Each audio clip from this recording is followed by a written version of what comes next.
एक घनदाट जंगल होतं. त्या जंगलात सिंह राहत होता आणि काही त्याच्यासोबतचे प्राणी पण राहत होते. आणि सिंह एका झाडाखाली गारगार झोपी गेला आणि उंदीर त्याच्या अंगावर खेळू लागला. आणि एकदा काय झाले, सिंहाला जाग आली. उंदीर घाबरला आणि सिंह म्हणाला, अरे काय रे छोटू, माझ्या अंगावर का खेळतोय? मी आता तुला त्याने त्याच्या पायात पकडले आणि म्हणाला, मी आता तुला खाऊन टाकतो. मग उंदीर म्हणाला, नाही, मी कधीतरी तुमची मदत करणार. सिंह म्हणाला, का रे, तू काय माझी मदत करणार? मग उंदीर म्हणाला, कधीतरी करतो, मदत करतो.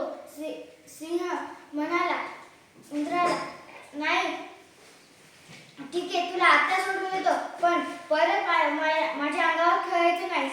मग परत एकदा काय झाले, त्या जंगलात एक शिकारी आला आणि शिकारी त्या सिंहाला एका जाळ्यात पकडले आणि काही माणसांना बोलवायला गेला. तोपर्यंत सिंहाने डरकाळी डास खूप सोडले आणि उंदराला ऐकू गेल्या. आणि ते उंदीर इकडे त्या आवाजाच्या दिशेने आले आणि म्हणाला, आता काहीतरी सिंह दादाला झाले, आता मी जाणार त्यांना वाचवायला. मग तो गेला उंदीर आणि त्याच्या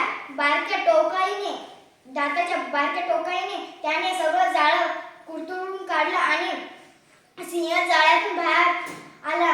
आणि सिंह म्हणाला, खरंच मी तुमचे आभारी आहोत उंदीर दादा, खरंच मी तुमचे आभारी आहोत. मला माफ करा, मी तेव्हा तुम्हाला खातो अशी घोषणा दिली, पण आता मी कधीही तुमच्याशी करत नाही. छोटे आणि मोठे समानच